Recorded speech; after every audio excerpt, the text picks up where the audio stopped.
archaeologists crave unexplored territory. Nothing thrills more than new discoveries of ancient civilisations. For over a century now, Peru has given us treasure after treasure. It's a vast country of extremes, from tropical rainforest to the dry deserts of the Atacama. In one of the most remote northern regions lies the most mysterious kingdom in Peru.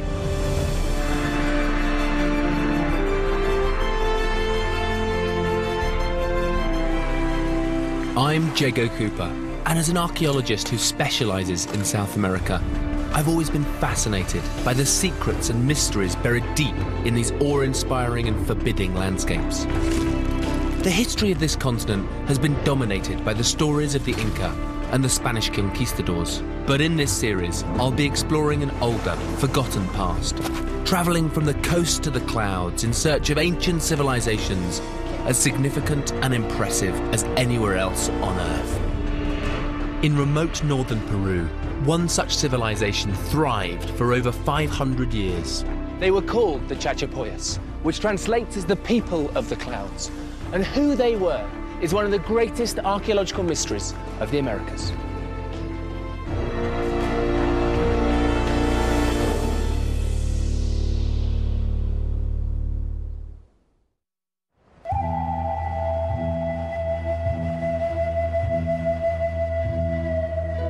In the year 900 AD, on Andean mountaintops, lived the Chachapoya people. And the remnants of Chachapoya culture are amongst the most stunning and least understood in South America. The Chachapoya, quite frankly, are still a mystery to us. All we have to go on are tantalising fragments, treasures and artefacts from faraway tropical rainforests, tombs placed high on unscalable cliffs, mummies hidden in caves, and one of the most impressive archaeological sites in South America. How did such a complex and advanced culture bloom in this remote part of Peru over 1,000 years ago?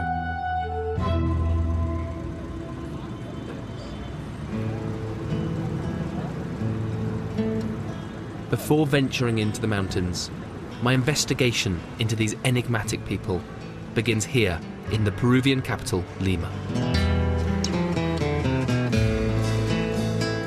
None of the indigenous South American cultures left us written records, so the earliest written accounts are the chronicles of the Spanish conquistadors.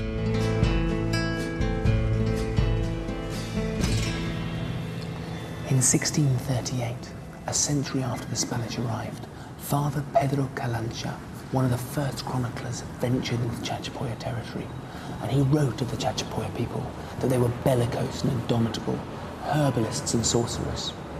And to the amazement of the Europeans, he also wrote that they only obeyed a chief during wartime, and not any special one, but he who is known to be most valiant, enterprising and daring. Sorcerers on mountain peaks, bellicose Indians who were not controlled by their chiefs. Intriguing though these conquistador claims are, they're not much to go on. The Spanish invaders weren't always reliable eyewitnesses. The problem is, only a handful of archaeologists have even ventured into the Chachapoya territory. So before heading into the Andes, I need a more trustworthy source. One of the few who has studied the cryptic Chachapoya is Adriana von Hagen, so I met with her to establish the basics. What is it that drew you to the Chachapoyas region? What do you find so interesting about the Chachapoyas culture? Just the fact that you know, they're so little known, and that the iconography, the imagery, that's what I've been studying, what it can reveal about a culture. You will notice that all Chachapoya sites, almost all, are located on mountaintops or ridges. And they were known as sorcerers, using Amazonian esoteric knowledge of herbs and hallucinogenic drugs. So little of the Chachapoyas region seems to have been mapped. How much of the archaeology do you think we've actually found? 5%, if that. Yeah. Yeah. I mean, I can count on one hand the sites that have been excavated. scientifically. Incredible. And it's a huge region. Yeah, it's huge. Why do you think more work hasn't been done by archaeologists there?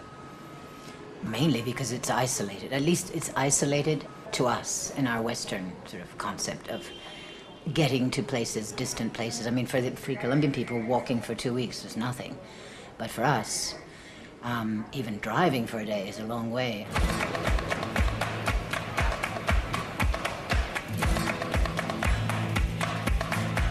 Peru is roughly 5 times the size of the UK. The Chachapoya were found to the north and on the eastern side of the Andean Mountains.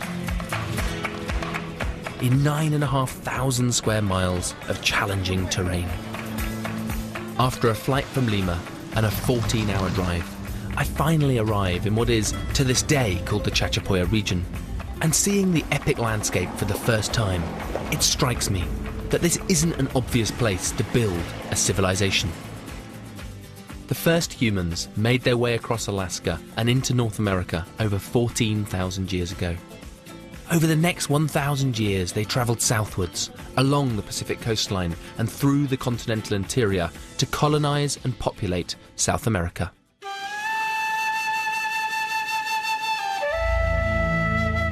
The Chachapoya culture emerged around 900 AD, and some archaeologists believe they emigrated to these desolate mountain tops from the lower-lying Amazonian region. But we know that when they arrived here, they built homes on the hilltops and eventually grew to a population of 500,000 strong. They ruled these mountains and valleys for 6 centuries. But the first question surrounding the Chachapoya is why settle in this particular region? To the west is the Andes, for thousands of miles, the highest mountain range in South America. To the east, the vast Amazon basin, stretching out thick, dense tropical rainforest. To modern eyes, the Chachapoya region appears to be surrounded by barriers. Appears to be.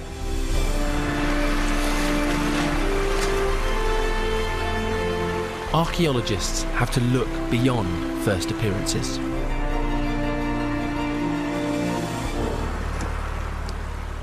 This is the Rio Utcubamba, one of many rivers that flows through the Chachapoya region. Although some of these rivers start just 150 miles from the Pacific coast, they defiantly all turn eastwards, flow into the Amazon basin, and run 3,000 miles out into the Atlantic. To modern eyes, the river may seem like another obstacle to make ancient life difficult. But of course, it's easier to move over water rather than through the jungle or up into the mountains. If, as seems likely, the first Chachapoya had rafts and canoes, the river takes on a whole new significance. It becomes an A-road connecting the Andes with the Amazonian basin. Journeys that would take days on foot could be completed in just hours on the river. At lower levels, there's a hint of the tropical jungle and the connections with the vast Amazonian basin, the most biologically diverse place on Earth. So despite living high in the mountains, the Chachapoya could trade with the peoples of the Amazon, ensuring a supply of an amazing array of herbs, medicines, animals and exotic bird feathers. The Chachapoya had chosen an ideal crossroads. What appears isolated would actually have been a hub for trade. Their lofty communities on the mountain tops would have been closely connected with the people downriver.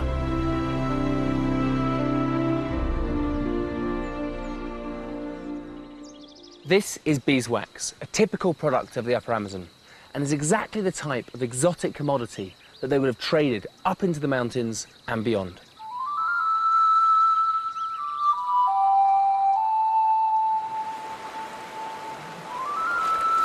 So, it seems one thing we can know for certain about the Chachapoya is that by using the rivers, they could trade with the peoples downstream in the Amazonian basin.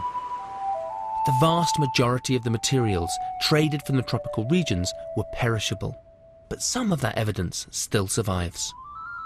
In Chachapoya sites, spectacular headdresses have been found, festooned with exotic feathers of parrots from the Amazonian rainforest. Animals from the lowlands have also been found, mummified and preserved.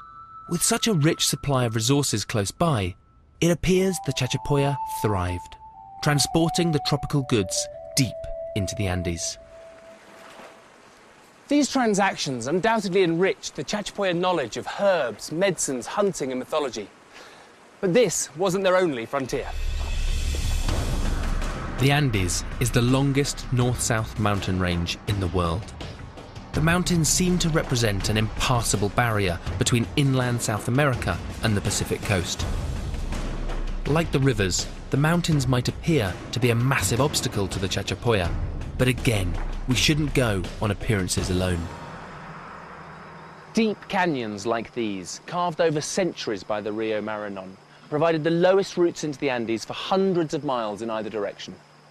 These river valleys acted like funnels through which the trade would pass. The valleys provided a gateway to the coast, just as the rivers opened up trading routes to the Amazon downstream. And at Chachapoya sites throughout the region, we find traces of that ancient trade.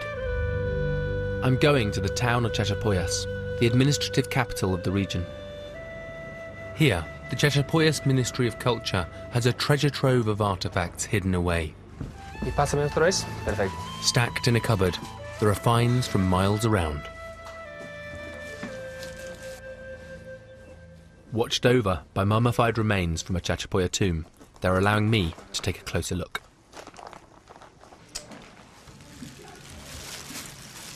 This is a llama. And these llamas are really important. They play a crucial role in the life of the Chachapoya. Obviously, you don't get any horses in the whole of the Americas before the Europeans turn up. So the llama is not only used for its meat and its wool, but it's also the main beast of burden. We can see that there's a rope going around the llama's back and forming up here to a pack on the back. Although this is actually a vessel, as it is now, it looks like this rope represents that rucksack, that bulto, which is on the llama's back, carrying the produce from the Chachapoyas up into the highlands. Lovely. So this shell was found in the tomb of a Chachapoya warrior in this region. We've got these perforations up the sides, and even right inside there, you can see right down there, the holes inside the shell. So to me it looks like this is a flute, a musical instrument. This will have come from over 500 kilometres away on the Ecuadorian coastline. And so it gets us thinking about those trade networks of the Chachapoya region, going up the river systems across the Andes and down the other side. This is a little seed pod, and it comes from the maishil plant, which is a seed which only comes right down the lowlands at altitudes less than 500 metres. So it must have come from the Amazon. But this shell is clearly a utilitarian shell used for a musical instrument. It would have been placed in a string and used as a rattle around the wrists and the ankles, just like the Morris dancers in the UK.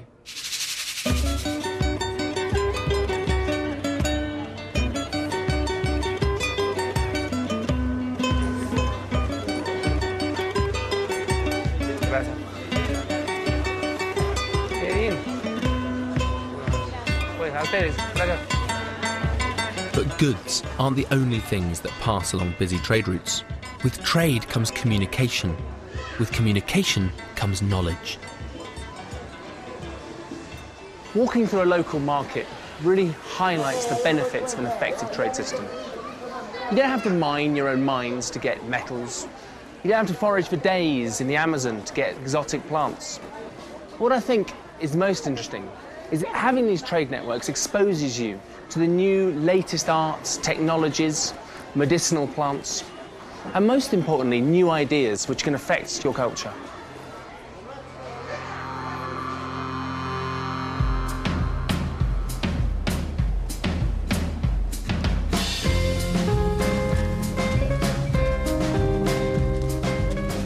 So by controlling the trade routes between the cultures of the rainforest and the kingdoms on the coast, they absorbed ideas from both, encountered new artistic techniques, and had exotic resources at their disposal.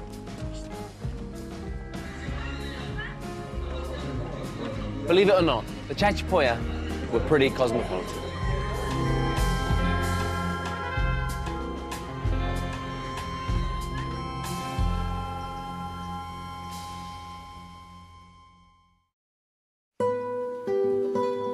As so often with this elusive community, there are only fragments of their vibrant culture remaining. There are pictograms and paintings on the hillsides, musical instruments and pottery, and, most striking of all, their beautiful textiles.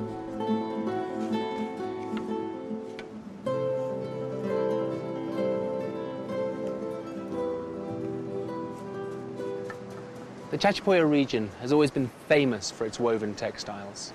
Unfortunately, very few of these Chachapoya textiles have survived. But the ones that do give us this lovely insight into the beliefs and imagery of the Chachapoya. Me encanta su trabajo. ¿Qué significa esas imágenes acá? ¿Es un humano? Es como yo. Ah, ¿es usted? ¡Ay, qué bien!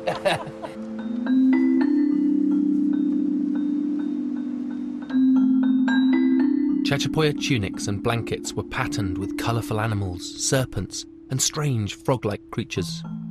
We simply don't know enough to say for sure what these images mean, but it does suggest a rich, highly developed symbolic belief system with influences from both the lowlands and the highlands.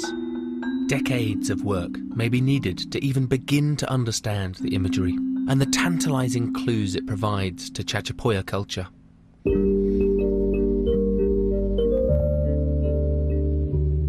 One artefact found at later period Chachapoya sites embodies the complexities of Chachapoya culture: the quipu. The quipu is a piece of string encrypted with coded information that seemed to be carried by special persons known as quipu keepers, and were often buried alongside the dead. There are just over 600 of these fascinating artefacts in the world, including this amazing collection at the museum in Lemabamba. Quipus are still one of the great unsolved mysteries of modern archaeology. When people come to a museum in South America, the first thing they're attracted to will be the gold objects, those glittering, shiny pieces. But the reality is that tucked away in the dusty corner are these pieces of string. Quipu. Quipu are extraordinary. In Quechua, the Inca language, quipu means knot. These mysterious objects were initially thought to be some sort of simple South American abacus, but recent research suggests that they are far, far more sophisticated than that.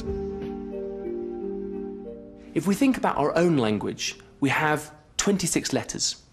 That gives us 26 different variables. You can then have any number or combination of those letters in sequence. So if we take that idea of looking for variables and different ways that information can be recorded and turn our attention to the quipu. There's a main chord with 3 different chords which come off it. On each of those chords can be spaced at different distances along the main chord. Each of these subsidiary chords can have a different length. There can be different knots positioned at different places down each of those subsidiary chords. Even the knots themselves have a number of different forms, with single knots to double knots to 10 different strings being wrapped around within the same knot. There's different colours, there's different twinings. You realise there are so many different scales at which information is locked within it. Originally thought of as just being a series of numbers, what we now know is that locked away within these quipu are legends, myths, narratives of the people that made them. If, as we suspect, the quipu do contain narratives, the significance is enormous. It means the Chachapoya, and the Inca who also used the quipu, had a 3-dimensional system of recording stories. Hidden in the knots could be the key to unlocking countless secrets. So much remains to be understood about the quipu, but for now we can just stare at them in wonder.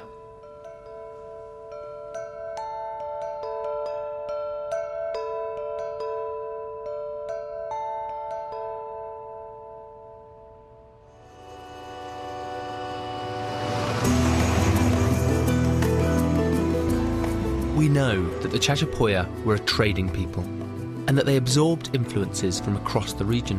But if their livelihoods were dependent on the river, why settle on the less accessible mountaintops above? I met with Klaus Koschmeider, a German archaeologist who has spent much of his life studying the origins of the Chachapoya.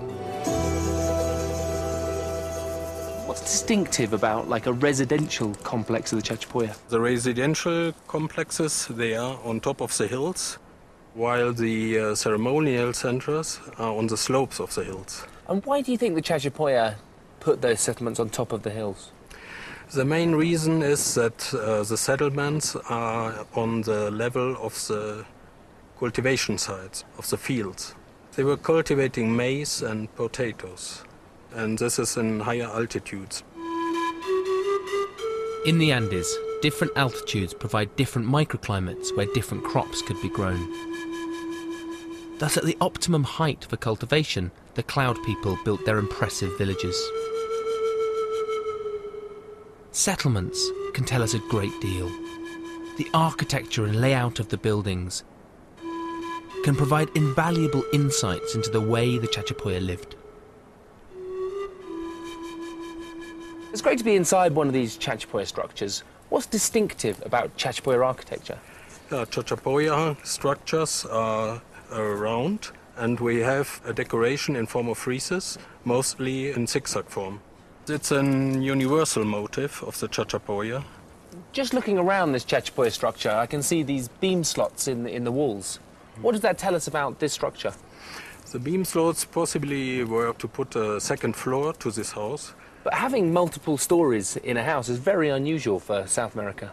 For me, this is really quite a large building. I mean, it's a large structure to be having. Yes, this structure is not an habitation site, it's a ceremonial site. No? And so inside the houses, they were practicing rituals and dances. I'm amazed to see a 600-year-old, two-storey building here in South America. It's almost unheard of.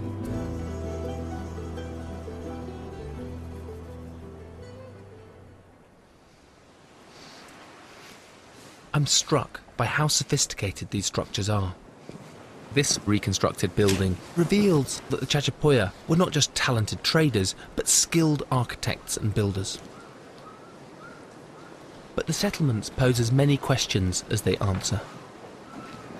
Klaus talked of their ceremonial buildings, but we don't know exactly what kind of ceremonies the Chachapoyas used when in life.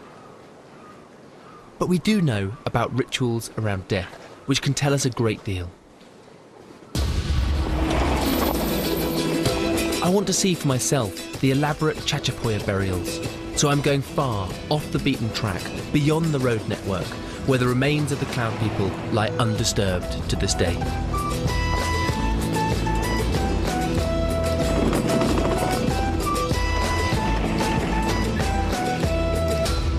Me llamo Diego. Soy Egrin. Egrin? Egrin, se llama loco. Sí? Se llama Loco? Sí. This is my horse, and it's called the Mad One, El Loco, which fills me with a little bit of fear.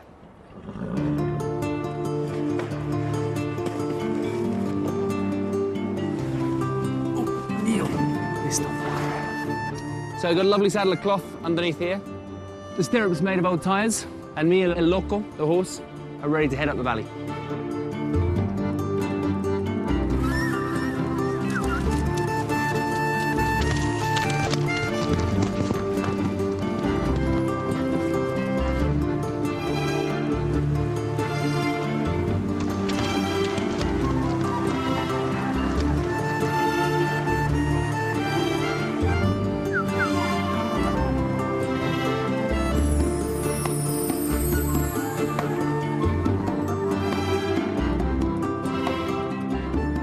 El Loco and the other horses will take our expedition part of the way up the mountain, until we get within sight of the towering cliffs of La Petaca. It's tough and arduous terrain, but archaeologists should never grumble, because it's the very remoteness of these sites that have protected them from treasure hunters and looters that are a constant threat in this region.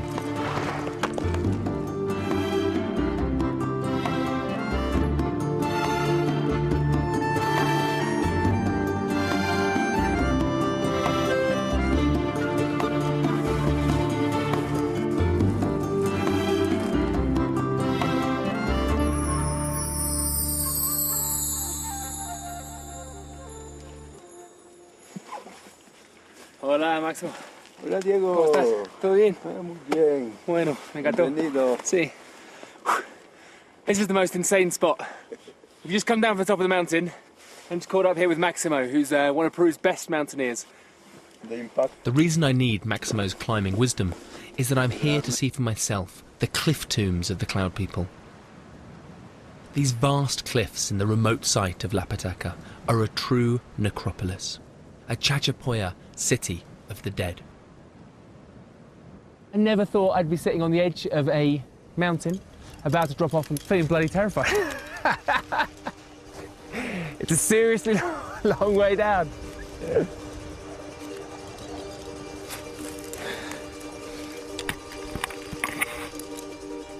Okay, so we just come over the top, and now this is the view down.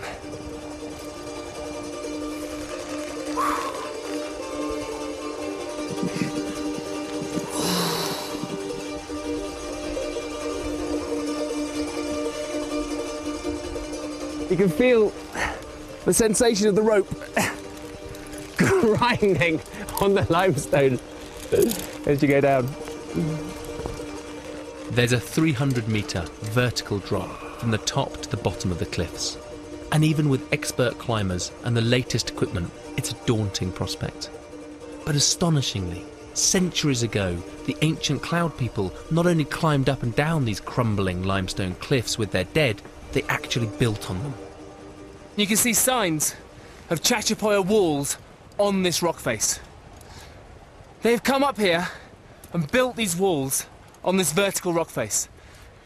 These crumbling limestone cliffs are pitted with caves, and the Chachapoya transformed these, we think, into burial chambers. And what's most remarkable of all is that some of those burials are still here. How the Chachapoya got up here is completely mind-boggling.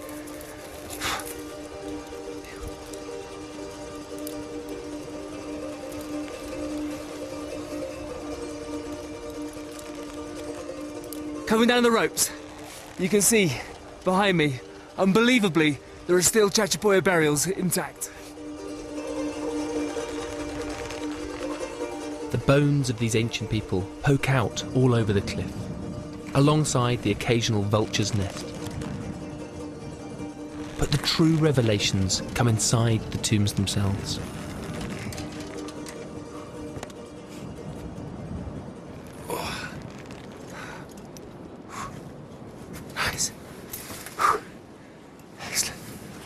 Wow, we're inside the cave. Whew. It's a little natural cave, but just here on the edges, you can see the Chachapoya have built some walls up, expanding the size of the cave. We're still a good 100 metres up still. Whew. And I can't imagine there's been too many people here since the Chachapoya were last here 500 years ago. Oh wow, that was really quite some ride down. These inaccessible little cave tombs are known as chulpas, and it's a real privilege to be inside one.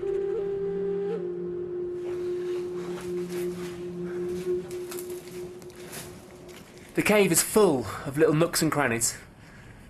I'm just going to have a little climb up this wall, and look up here. I can see a little ledge.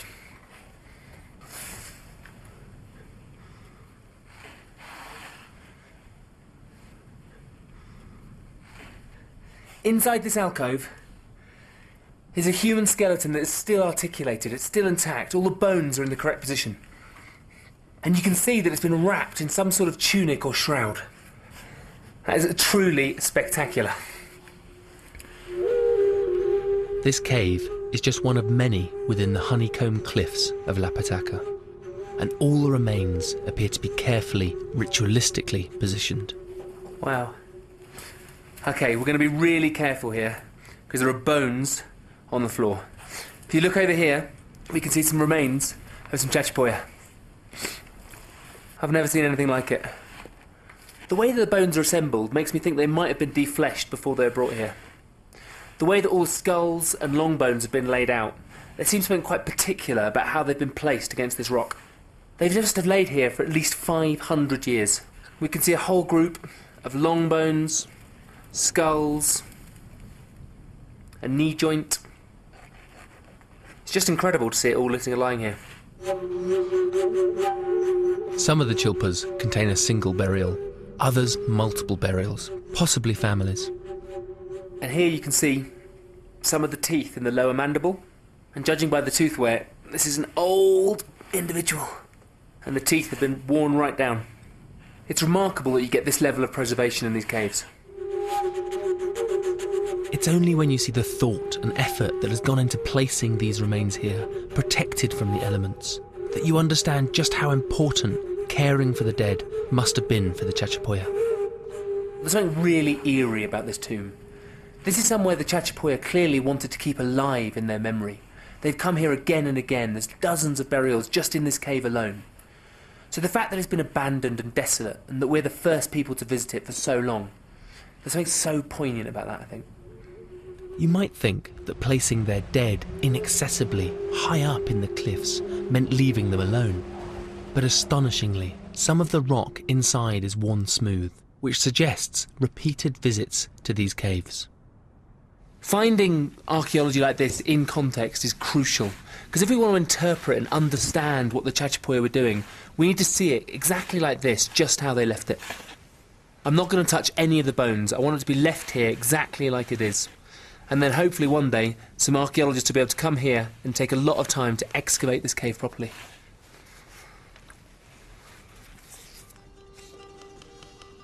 Perhaps a major investigation will discover how the Chachapoya got up here in the first place.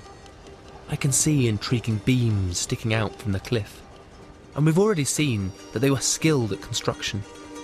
But no one has yet come up with a conclusive explanation as to how they scaled these dangerous heights, and so regularly. Even with ropes and helmets. I found out it can be pretty hazardous. But interesting as that puzzle is, the real question is what role the dead played in their culture. Why devote so much effort to entombing them and then visit so often?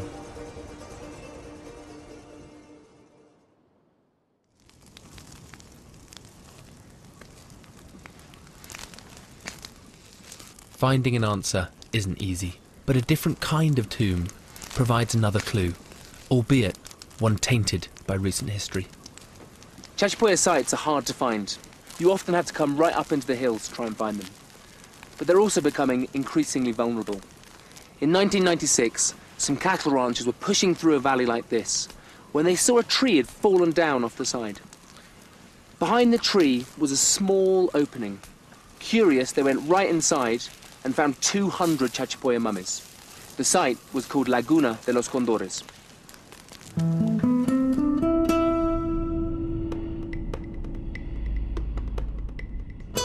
Unlike the cliffs at La Pataca, the bodies at Laguna de los Condores had been carefully mummified.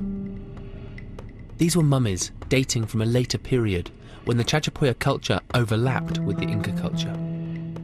There were mummified adults, mummified babies, mummified animals. It was a hugely important discovery, but the ranchers began to search through the bodies, hunting for treasure. Word got out, and within days, tourists and tomb raiders were trampling all over one of the most astonishing archaeological discoveries in the Americas. After 10 days of chaos, the first archaeologist on the scene was Sonia Guillen. Sensing the importance of the discovery and seeking to preserve what remained, Sonia collected the artefacts and mummy bundles together and rescued them for the museum in Lema Bamba. The astonishing preservation of these mummies can get us much closer to understanding why the dead meant so much to the living. And they can tell us much more about the final days of the Chachapoya. Oh, wow. Look at that. This person had tuberculosis. He was a young individual, and he probably died because of a complication with tuberculosis. There are more than 200 mummies here in the museum's controlled storage room. And by examining them, Sonia and her team have got as close as anyone can to understanding the belief systems of the Chachapoya. You get to connect to an individual, you get to connect to the last events before this individual was taken to their final repository, and individual by individual you can get to learn about a population. Most of the mummies have never been studied scientifically. Today, we are unwrapping this mummy for the very first time. From X-rays, Sonia can tell the bundle contains a young man who appears to have died from tuberculosis. He was mummified and left in the cave some 500 years ago, and no one has set eyes on him since. Until now. There we are. I'm amazed. Every time we look into any of these individuals, there's always something new. This is the first individual, the very, very, very first individual, where we find the ear spool in place. Okay? Wow. And what material is that made out of? Wood. So the earlobe would have gone around that and it would have been a decorative earring. It's becoming fashionable nowadays, isn't it? Forensic archaeology is methodical and incremental. And every find, every detail, even a large earring, illuminates the Chachapoya a little more. So looking at these hands, like up round the face, I mean, they've been deliberately tied there twice, like round the fingers and round the wrists. Yes. Why do you think they had them up around the face? Sorry if I sound oversimplistic, but I think this was the best place to put them. They were trying to make a package that they could move from one place to the other easily, you know, by food. So here, as in the cliffs, the Chachapoya dead were not left to rest in peace. Archaeologists believe the living tended to them, rewrapped them, and may even have taken them from the tombs and displayed them. What can this tell us about their attitude to the dead? When you see that the effort they put into creating these mummies, do you think that's because they're trying to keep people alive, the memory of them alive, and have that sort of connection between the living and the dead? Definitely, because in those days, what else did you have to keep your memory alive? It was to keep the individuals close to you. And remember also that your rights to a territory are rights that are defined through your ancestors. So it's important to show others also that your ancestors are here with you, helping you demand that this territory is yours. The effort of mummification, of scaling impossible cliffs with their dead. It wasn't simply about remembering those they loved. It was a ritual that helped root the Chachapoya in their land. So looking at these mummies for all these years, what are like the key things that you think you've learnt? When you approach a mummy bundle, a mummy, and with this whole context, you can't avoid connecting to emotions, and they connect to you as humans. And that's also one of the things we want to present to the public, that they just don't look at the freaky show where they will get scared, but actually will connect to adults, young ones, children, and how their society treated them with respect, with sorrow, with tenderness, with emotions that you can't reconstruct, and they can connect to you. The mummies from Laguna de los Condores give us an amazing glimpse of the Chachapoya attitude to life and death. Displaying deceased ancestors seems to have been about identity and belonging. But the funerary culture of the Chachapoya reveals even more than that. As well as mummification, they built sarcophagi to display their dead. And what these structures don't have is just as significant as what they do.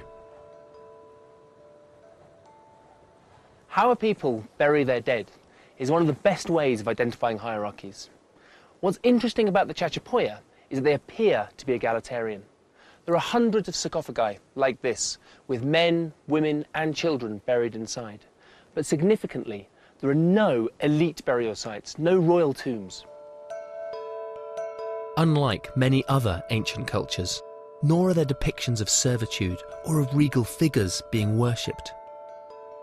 Instead, the independent Chachapoya depicted distinct individuals in an egalitarian way.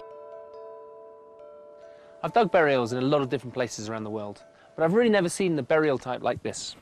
The Chachapoya build these sarcophagi in these sort of anthropomorphic forms. They have stones cascading around in a circle and then held together with a clay and straw matrix. What I like about them is that they're all quite standardized. They have these faces with the distinctive nose, this flat face, but each one, although it has a standard form, has been made individually. Here we can see some of the decoration. What you got is a decorative pattern made out of like an iron oxide paste, which gives it that red colour. I like it because you have these bands of decoration which can be made individual, representing that individual family member.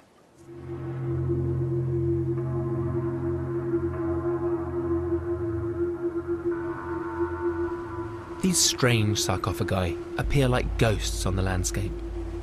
Not enough archaeological work has been done to be sure who they commemorate, which is not surprising given how difficult they are to access. In fact, some of these intriguing little mud and straw statues seem to be protected by nature itself. So just over here are 9 Chachapoya sarcophagi. I really want to go and have a closer look, but the one on the right inside has a nest of killer bees. The bees have killed a few people in this valley over the last few years, so there's no way I'm going to get any closer. To see more evidence for this surprising lack of hierarchy, you have to fight your way through.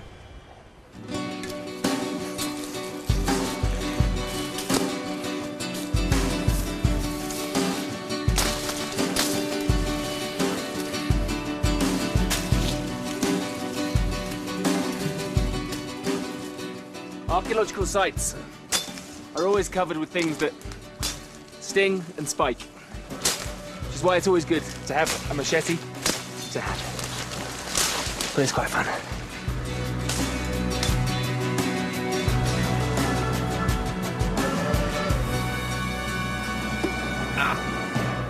Spike in the head. A few spines.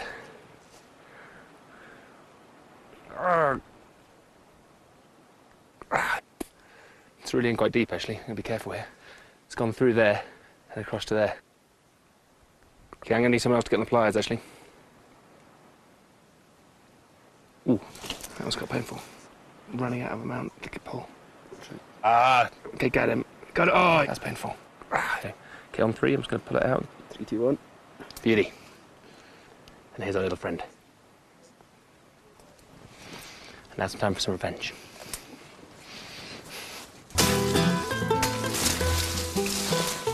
Like lost kingdoms should be, Chachapoya architecture is often hidden under centuries of vegetation, and we can only get glimpses through sharp thorns. But it's worth hacking my way through the hills to meet Peter Lerche. Originally from Germany, Peter is an anthropologist who has lived in this region for 32 years. Past and present, nobody knows the Chachapoya people like Peter does. In fact, he considers himself Peruvian and was once mayor of the town of Chachapoyas. And he managed to get me close to one of the many lost Chachapoya settlements.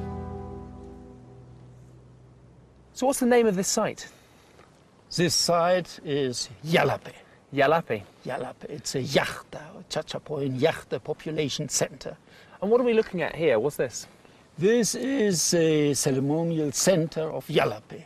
This is like a 6-meter high wall right on the top of the bluff, which you must be able to see for miles around. It's a real statement. Yeah, that's an ideological aspect. Here I am. They show that they're not hiding. And what are we looking at here? What are these sort of particular friezes? This is a zigzag frieze, and it symbolizes a snake. And the symbol at the top then, what do you think the symbol, the value is behind that rhomboid shape? The rhomboid shape, it's the jaguar. It's not an Amazonian culture, it's not an Andean culture, it's a mixture of both worlds. At its peak, over 500,000 people lived in the Chachapoya territory, which is more than live here in modern times. All the evidence suggests that the Cloud People society not only had its own symbolism and ideology, but that it evolved in a distinctly different way than any European models. we have no manifestation of power in an architectural way. No architecture of power. Normally we know about humans. When I have power, I want to show my power in palaces. And here, all the same circular structures. And this challenges some major constructs of archaeological interpretation, because when people think of a united culture of 500,000 people, we associate that with a hierarchy, with an elite. But we just don't have that with the Chachapoya. Archaeologically or architectonically, there is no evidence. Some of the technological developments you see at places like this, and the organisation of labour, it's great to think that people must have been coming together as a collective rather than under an authoritative leader. For necessities, they have had, they knew they need retaining walls, they need agricultural terraces, so they had to stand together and work together. I must admit, I'm beginning to fall for the Chachapoya. The evidence so far points to their architectural prowess, their egalitarian culture, and a real devotion to their dead. Lots of archaeology around the world emphasises the more brutish side of human behaviour, battles, weapons, sacrifices. But the Chachapoya challenge that assumption, that all human societies evolve in the same way. Let's not delude ourselves. This is no South American Garden of Eden. It's a tough place to live, and the Chachapoya often squabbled amongst themselves. But there was no rigid hierarchy. They shared ideas. On these mountain slopes arose a society that was both complex and cultured, with their own art and architecture, their own beliefs and values. For 600 years, the society thrived on this land and enriched their knowledge by facilitating trade. As the Chachapoya civilization developed, it was constantly growing and innovating, coming to dominate the landscape for thousands of miles around. They built round houses that could be seen on the numerous mountain peaks. They built tombs on cliff faces. And at the heart of the Chachapoya territory, they built their masterpiece. Any notion that the Chachapoya were mere passive traders is dismissed when you come to the most famous Chachapoya site in the Andes. Covering 15 acres, 10,000 feet above sea level. This is Cuelap.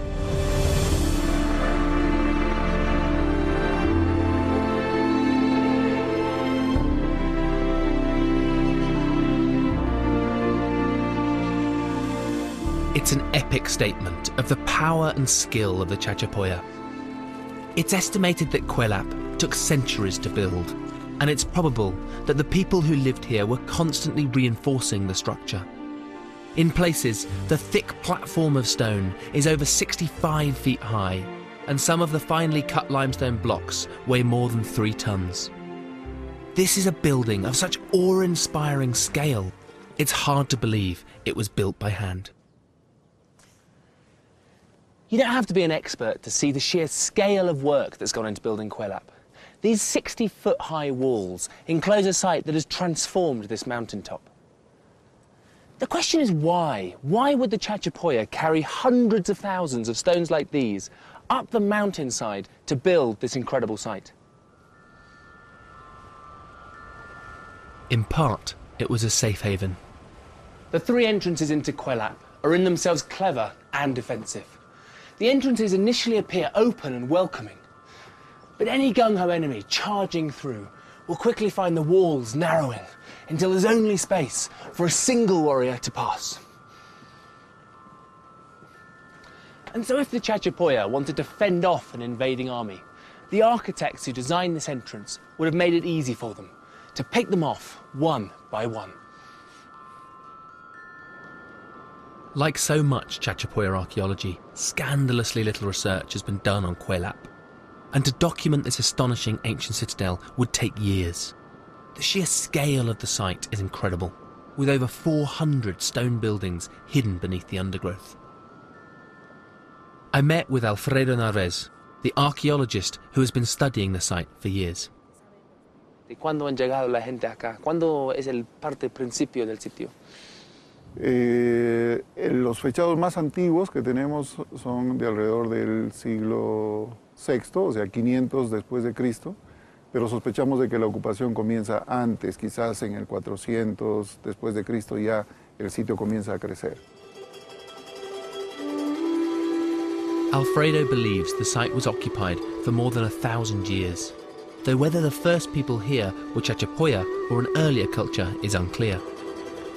Quelap is 500 years older than the more celebrated Machu Picchu, and is intriguing in both its construction and in its purpose. At first sight, the structure certainly looks defensive. Es increíble el sitio aquí de Quelap. Para usted, ¿piensas que es una fortaleza? Aunque muchas personas piensan de que es una fortaleza por la dimensión de sus murallas, por el control de los accesos, pero de acuerdo a nuestras excavaciones, nuestras investigaciones, es muy difícil defender el monumento desde esta gran muralla porque, en primer lugar, casi todas las estructuras están sobre la muralla. O sea, no crea un espacio que permita desde arriba defender el sitio. Es imposible. There are secrets locked away within the walls that suggest the site was much more significant than just a fortress. Yo creo que este es un centro sagrado por excelencia.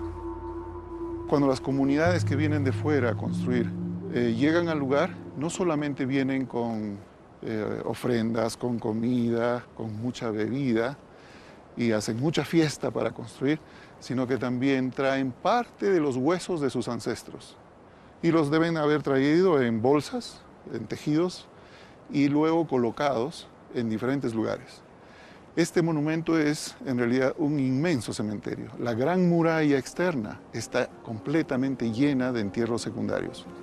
Today, Quelap feels a long way from anywhere, high on a mountain, surrounded by a beautiful but a very empty landscape. But over 1,000 years ago, archaeologists estimate that as many as 3,000 people crammed into this amazing mountain-top citadel. Far from being at the fringes, Quelap and the Chachapoya people who lived here were at the center of ancient life.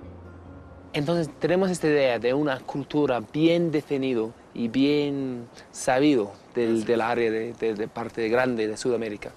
Es una de las culturas más importantes de esta región, en la Amazonía, en los Andes nororientales, que dieron como consecuencia uno de los monumentos arqueológicos, arquitectónicos, más espectaculares de toda América.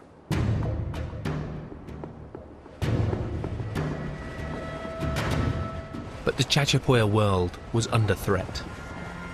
A new power was rising in the mountains far to the south. Today, it's a magnet for tourists. But from the 1430s, Machu Picchu and the nearby capital of Cusco was home to Inca royalty, who set out to conquer northern Peru.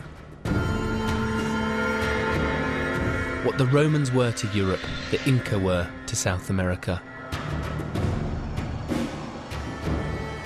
At its greatest extent, their empire stretched from Ecuador to Argentina. Around 1470, the Inca reached the eastern slopes of the Andes, the land of the cloud people. They built conquest roads like this one. They built forts throughout their lands. The mighty Inca Empire dispatched an emissary to the Chachapoyas to ask them to submit peacefully or face war. They replied they would rather die in defense of their freedom.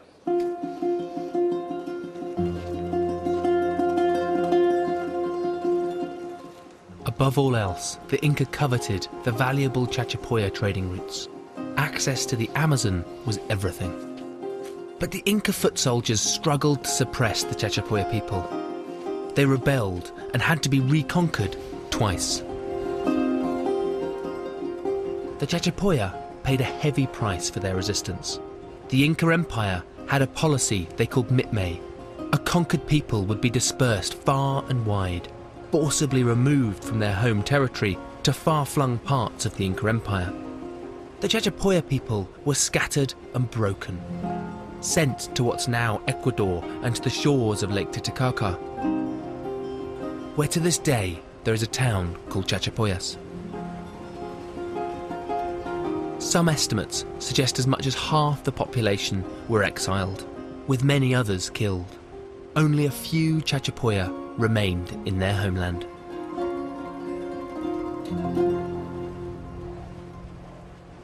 One thing we know about the Chachapoya is that they ritualistically looked after their dead. But just a few years ago, here in Quelap, 200 skeletons were unearthed, found where they had fallen. There was no evidence of the kind of ceremonial burial we've seen elsewhere, which points to a violent ending. The skeletons were of all ages and both sexes, and were found alongside everyday utensils and tools, suggesting it may have been more of a massacre than a battle. It seems likely that the 200 skeletons were the last Chachapoya in Quelap. The Inca ruled over the remaining Chachapoya until the New World changed forever, with the arrival of the plundering Europeans. By the time the Spanish arrived in this part of Peru in 1535 AD, they were able to exploit the resentment of the Chachapoya against their Inca oppressors and persuade them to join them in the fight against them.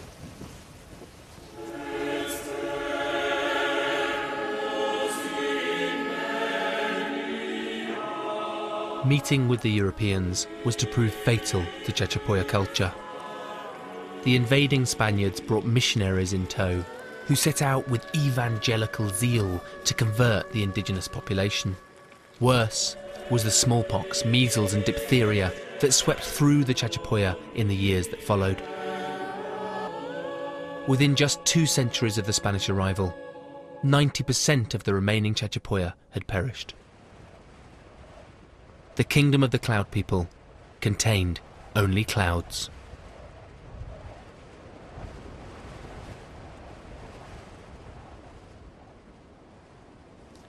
The Chachapoya were gone. The cloud forest from which they came grew around their structures, swallowing them up where they lay unseen for centuries. Even today, it is certain that somewhere out there are many more Chachapoya tombs, towns and monuments that lie hidden in this vast and beautiful region.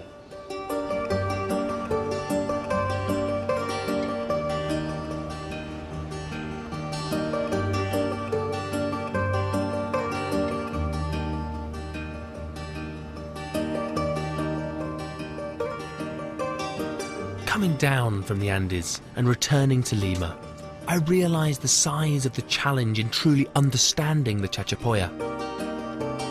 The fragments we've seen are just a start, and it could be decades before we really unravel their true story. But even this partial picture that we have today resonates in this great continent. Rediscovering the lost kingdoms of South America isn't just academic. History is the stories that we tell ourselves. And as the amazing mummies, chulpas and fortress of Quelap begin to reveal their secrets, they're a great source of pride in Peru.